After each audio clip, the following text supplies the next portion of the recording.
ভক্তির মহাসম্মেলনে আলোকিত চাকলা ধাম।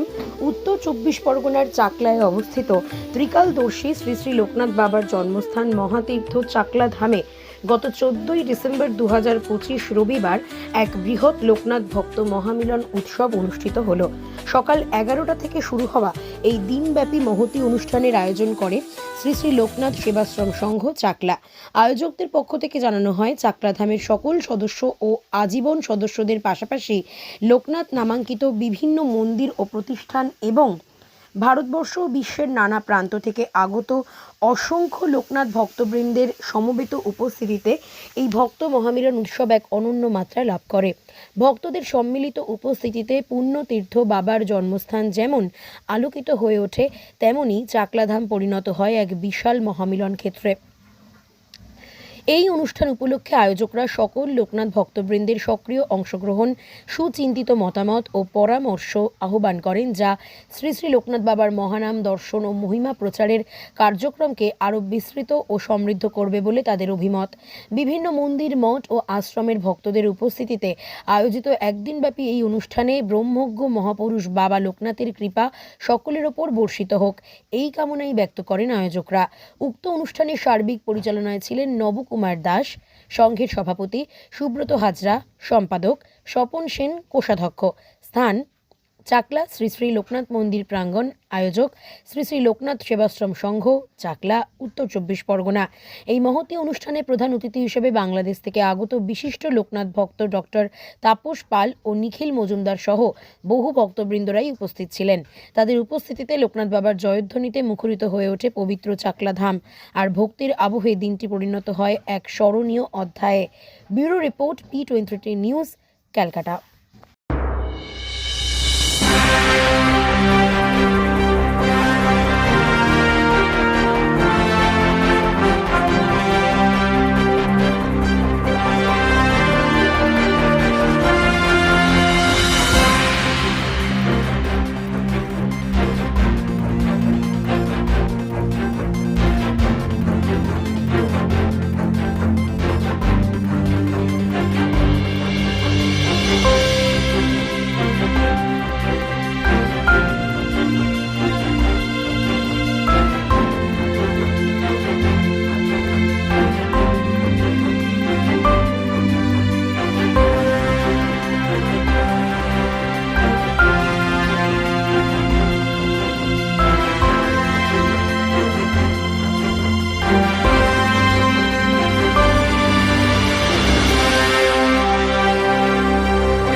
এই ভক্ত মহানের উৎসব রাত রাত নির্বিশেষ। আপনি একদম বাংলাদেশ থেকে সুদূর কলকাতায়, কেমন লাগছে প্রথমে বলবেন? আর আজকে লোকনাথ বাবার এই যে মহামিলন তীর্থে আপনারা সবাই উপস্থিত, এই বিষয়ে কি বলবেন? প্রথমে আমি জানাই আপনাদেরকে আমার অন্তরের অন্তঃস্থল থেকে কৃতজ্ঞতা, ভালোবাসা। কারণ আপনাদের এই ভালোবাসায় আমি আজকে সিক্ত। আর বাবার সম্পর্কে বলার কিছু নেই। বাবার এই পুণ্যধামে আমি আসতে পেরে নিজেকে ধন্য এবং গর্বিত মনে করছি। এত ভক্তদের মাঝে উপস্থিত থাকতে পেরে আমি সত্যি আপ্লুত। বাবা লোকনাথ যে সারা বিশ্বে ওনার যে এত অনুগামী ছড়িয়ে আছে, আজকে তাদের সবাই যে এখানে একসাথে উপস্থিত হয়েছেন, তাপসদা যেটা বললেন, বাবাকে হৃদয়ে রেখে ওনার যে ভালোবাসার বাণী, সেটা যেন আমরা সারা বিশ্বে ছড়িয়ে দিতে পারি। আজকের এই অশান্ত বিশ্বে বাবার এই ভালোবাসার বাণী ছড়িয়ে দেওয়া অত্যন্ত প্রয়োজন। আমরা সবাই মিলে আসুন, বাবার এই ভালোবাসার বাণী, মানুষের সেবা করার বাণী, এগুলো ছড়িয়ে দিই। আগে প্রশ্ন করেছিলেন যে বাবাকে ত্রিকালদর্শী, ত্রিকালকে বলা হয় কেন? বাবা লোকনাথ যুগের চরম উচ্চ শিখরে উঠেছিলেন। সমসাময়িক যুগে বাবা লোকনাথের মতো যুগসিদ্ধ মহাপুরুষ আর দ্বিতীয়টি কেউ হতে পারেননি। তাই তিনি চৈতন্য মহাপ্রভুর মতো লোককে উনি বলেছিলেন আমার একটি হাত মাত্র। অর্থাৎ চৈতন্য মহাপ্রভু শুধু ভক্তি প্রচার করে গেছেন, কিন্তু বাবা লোকনাথ কর্ম, জ্ঞান, ভক্তি, ধ্যান, চারটি স্তম্ভ প্রচার করে গেছেন। অর্থাৎ বাবার সমস্ত শরীর যুগসিদ্ধ ছিল, এবং যুগসিদ্ধ না হলে ভগবানের শক্তি শরীরে ধারণ করা সম্ভব হয় না। তাই ভগবানের যে শক্তি ধারণ করার মতো যুগসিদ্ধ হয়েছিলেন বাবা লোকনাথ। তাই তিনি এই ত্রিকালদর্শী হয়েছিলেন, অর্থাৎ তিনি তিন কাল দেখতে পেতেন। অর্থাৎ বর্তমান, ভবিষ্যৎ এবং পূর্বের যা ছিল সবই তিনি দেখতে পেতেন। সেই জন্য তাকে ত্রিকালদর্শী মহাযোগী বলা হতো। লোকনাথ বাবার টান ছাড়তে পারি না। এই জন্যই আমাকে এখানে সবাই এত ভালোবাসে। যেমন বাবা লোকনাথ বিশ্বের মধ্যে ভালোবাসা ছড়িয়ে দিয়েছেন, আর সেই রকম এরাও তার যারা অনুগামী, যারা বিশেষ করে নবদা, অচ্যুতদা, এরা সব, আর কার নাম বলবো, সবাই যে আমাকে এইভাবে ভালোবেসে ডেকে আনেন। তা আমার গুরুদেব ভাবা পাগলা যেটা বলতেন, এই ভালোবাসাই ধর্ম। সব মহাপুরুষই দেখছি তাদের এক জায়গায় একই কথা,